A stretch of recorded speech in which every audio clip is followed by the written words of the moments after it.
어려운 뉴스는 쉽게, 복잡한 세상 소식은 간단하게 전해드리는 이슈 펀치 시간입니다. 네, 오늘은 정영훈 기자와 이승희 아나운서가 전해드립니다. 마크 리퍼트 주한 미국 대사 피습 사건의 여진이 계속되고 있습니다. 검찰은 특별수사팀을 꾸렸고 정치권, 특히 여권은 종북 세력이 주도한 사건으로 규정하고 배후 세력을 철저히 규명해야 한다고 목소리를 높였습니다. 네, 이슈 펀치 지금 시작합니다.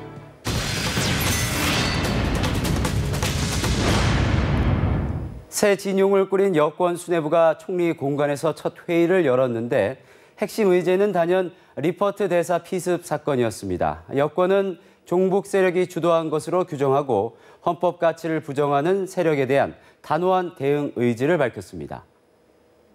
여권 수뇌부들이 총집결한 고위 당정청 회의. 통상 국정과제에 대해 의견을 모으는 자리지만 이번엔 하루 전날 발생한 미국 대사 피습 사건이 핵심 의제가 됐습니다.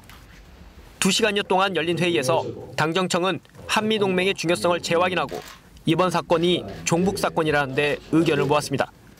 극단적 반미주의자의 개인 돌출 행동이라는 시각보다는 이념적 배후론에 무게를 두는 뉘앙스입니다. 이번 사건으로 한미동맹이 훼손되는 일이 없도록 당정청이 같이 노력을 하기로 했고 이번 사건이 이 종북 세력의 사건으로 규정을 하고 그 배후나 진상규명에 대해서 철저한 조사에 대해서도 같이 공감을 했습니다. 북한을 추종하는 반국가 세력에 대한 대응 강도도 한층 높일 것으로 보입니다.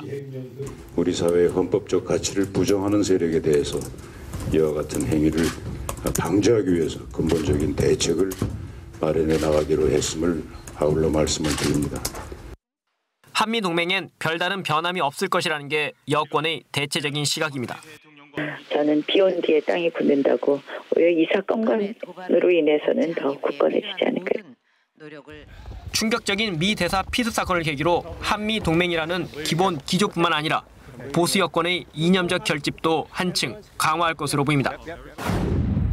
검찰도 발빠르게 움직였습니다. 특별수사팀을 꾸렸는데요. 대공과 테러를 담당하는 공안 일부를 주축으로 강력부와 첨단범죄수사부 검사와 수사관들까지 가세하는 등 사실상의 총동원령을 내린 분위기입니다. 범인 김기종 씨는 살인미수죄가 인정될 경우 엄벌을 피할 수 없어 보입니다. 김기종 씨는 살인미수와 외국사절 폭행, 그리고 업무방해 혐의를 받고 있습니다. 얼굴, 손 등 수차례 공격이 있었고 피해자의 얼굴을 과도로 그은 점을 인정하고 있으며 목 부위 등 상처 부위, 이 상처 깊이가 깊습니다.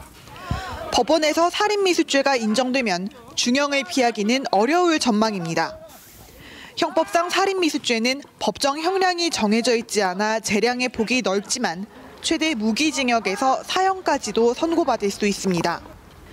외국사절 폭행죄만 인정된다면 5년 이하의 징역형에 처해집니다.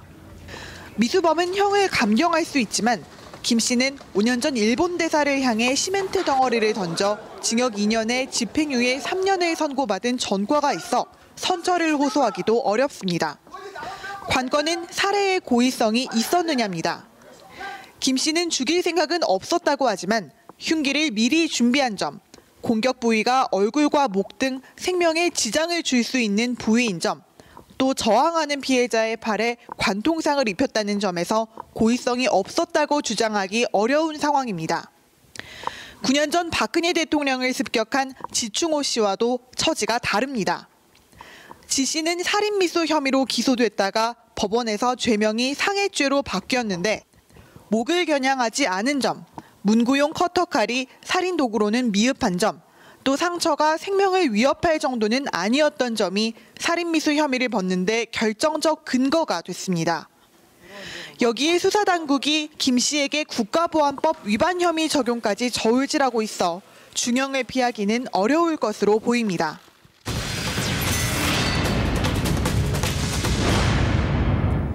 이병기 대통령 비서실장을 끝으로 진영 개편을 모두 마무리한 여권 수뇌부가 경칩을 맞아서 회동하고 당정청 소통에 물꼬를 텄습니다. 박근혜 대통령의 해외 순방 중에 이루어진 회동이란 점을 감안하면 불통 논란을 불식시키기 위한 뜻도 있어 보입니다.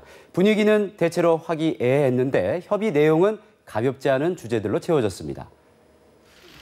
당정청을 아우르는 여권 수뇌부가 한자리에 모인 건 이병기 대통령 비서실장과 이완구 국무총리 취임 이후 처음입니다.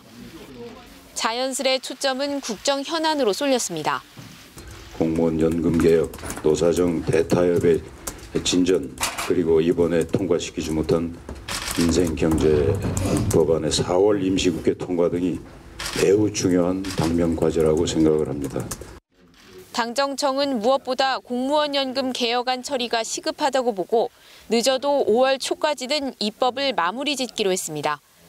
시급성을 감안해서 최우선적으로 추진하기로 했고 이미 합의된 국회 특위의 운영 시한인 5월 2일까지 입법 조치를 완료하기로 다시 한번.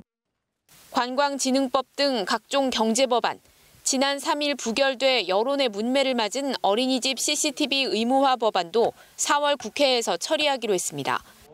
위헌 소송이 제기된 김영란법은 시행령 등 후속 조치를 통해 논란의 소지를 최소화한다는 구상입니다. 어떠한 경우라도 언론의 자유와 국민의 알 권리가 침해돼서는 안 된다는 확고한 생각을 갖고 있다는 말씀을 드립니다. 국민의 쓴소리를 가감없이 전달하는 악역을 자처한 김무성 대표는 형식에 구애받지 않는 소통의 장이 돼야 한다고 강조했습니다. 당과 정부, 청와대 등 누구라도 필요하다면 모임을 요청하는 그런 회의가 되어야 되겠습니다. 모든 국정현안을 놓고 기탄 없이 의견을 주고받는 자리가 되어야 하고.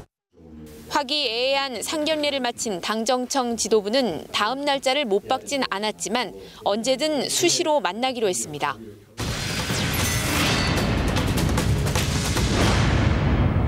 최저임금 인상 여부가 정치권의 이슈로 부상했습니다. 갑자기 이 문제가 부각된 건 최경환 경제부총리가 내수를 살리기 위해서 최저임금을 올려야 한다고 말한 뒤부터입니다. 집권 여당도 여기에 호응하면서 논의가 급물살을 타는 분위기입니다. 지난 2년간 사실 과거 그전 정부에 비해서 굉장히 빠른 속도로 최저임금이 인상됐는데 앞으로도 그걸 결정하는 과정은 최저임금위원회에서 그대로 하되 우리 당정이 최저임금의 인상에 대해서 한 목소리를 내기로 그렇게 이야기를 했습니다. 예.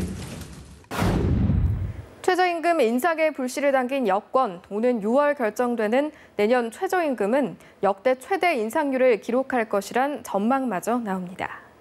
올해 시간당 최저임금액은 5,580원입니다. 2012년 4,580원에서 해마다 6, 7%씩 올랐습니다. 박근혜 정부 들어 많이 오른 이유는 우리 최저임금이 경제협력개발기구 OECD 국가 중 하위권이라는 지적에 따른 것인데요. 새정치연합은 여권에서 제기된 최저임금 인상론이 자신들이 내세운 가계소득 중심 성장론과 일치한다며 환영했습니다. 정부가 경제정책 실패를 인정하고 논의를 제안해온다면 적극 협조하겠다는 입장입니다. 4월 보궐선거와 길게는 내년 총선을 대비해서 민생 중심, 경제정당 이미지 부각을 위해 안간힘을 쓰고 있는 문재인 대표가 강한 의지를 보이고 있습니다. 저와 우리 당이 오래전부터 주장해온 소득주도 성장과 최저임금 인상이 옳다는 것을 인정한 것입니다. 반가운 이야기입니다. 박근혜 정부의 경제정책 실패를 솔직하게 인정하고 경제정책의 기조를 소득주도 성장으로 바꿔야 합니다. 최근 최경환 부총리도 내수 진작을 위해 임금 인상의 필요성을 인정한 바 있습니다. 너무 늦었지만 환영합니다. 최저임금을 적정 수준으로 인상하는 것이야말로 절실한 일입니다. 노동계는 시간당 최저임금이 10,000원은 돼야 한다 이렇게 주장해 왔습니다. 일각에서는 근로자 평균 임금의 50% 수준인 7,000~8,000원 선이 합리적인 단가가 아니겠느냐는 얘기도 있습니다. 한국경영자총연합회 등 재계는 이런 논의 자체가 부담스러운 분위기입니다. 월급쟁이와 서민들의 지갑을 두툼하게 해서 내수를 끌어올릴 수 있을지, 최저임금 인상이 현실화한다면 얼마만큼 경제에 훈풍을 가져올 수 있을지 여부는 여전히 물음표입니다. 오늘 이슈 펀치는 여기까지입니다. 저희는 다음 주에 다시 찾아뵙겠습니다.